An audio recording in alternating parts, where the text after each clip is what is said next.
Hello, I am Stephen Thayn. I'm running for the Senate District 8, which includes Gem, Valley, Boise, Custer, and Lemhi counties. You're probably wondering what kind of person I am and if I would be a good senator.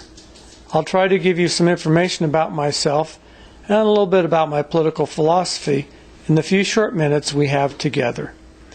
I live in Gem County and have for 50 years.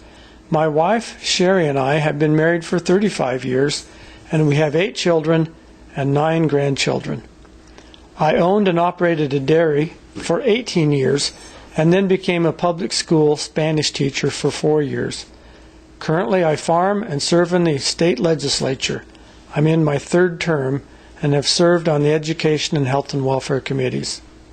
So this is what you can read about me about anywhere. Now let me give you some more useful information, or the rest of the story. When I was 15 years old, I became interested in principles of good government. A question came into my head. What would an ideal society look like? And more importantly, how would one be achieved? Since then, I have studied history, religion, government, and economics to try to find some clues and some answers. I read Karl Marx, Adam Smith, and many others.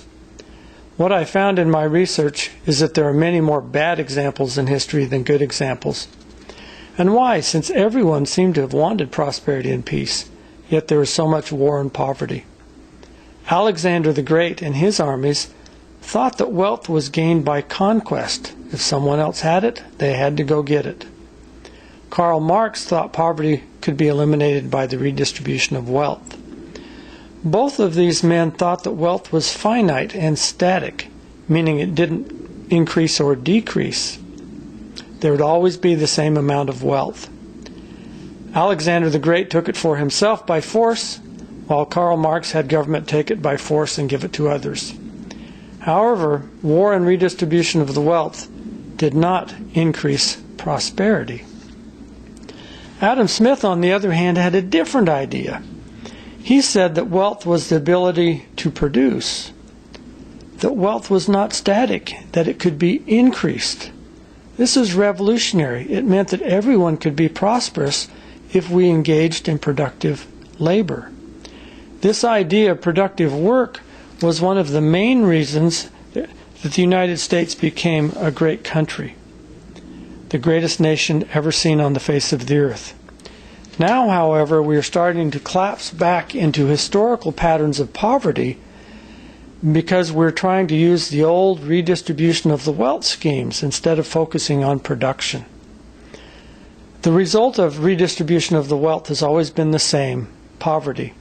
And I don't think modern liberalism using redistribution of the wealth will be any more successful because they are not focusing on production either. Adam Smith's understanding of the nature of wealth was one of the first clues I found. The second was that of the role of government. While government is extremely important, it needs to be limited. I like to explain it this way, as one of my friends told me. We wake up, all of us, every day in the morning hungry. And we have 2 choices. One is we can work to eat, or the other is we can steal to eat.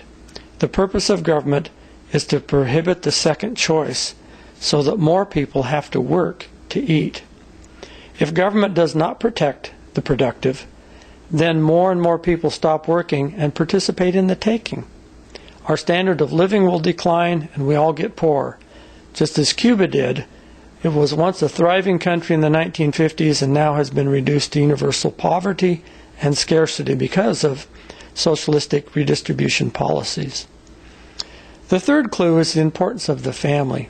When families are strong and productive, social problems tend to disappear, and social spending on welfare and prisons is greatly reduced. I believe that production, limited government, and strong families are needed to have a peaceful, prosperous, stable society. The sad truth is today we Americans are repeating some of the mistakes of the past. While government is not the answer to every problem, oftentimes government obstacles, tax policies, and social problems or social programs create problems, and they need to be changed at the government level so that people can become empowered to solve their own problems. Unfortunately, in today's political environment, most politicians are only looking short term. I am not satisfied with the short term.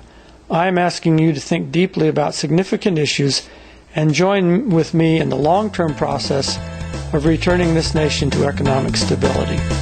Thank you for your time.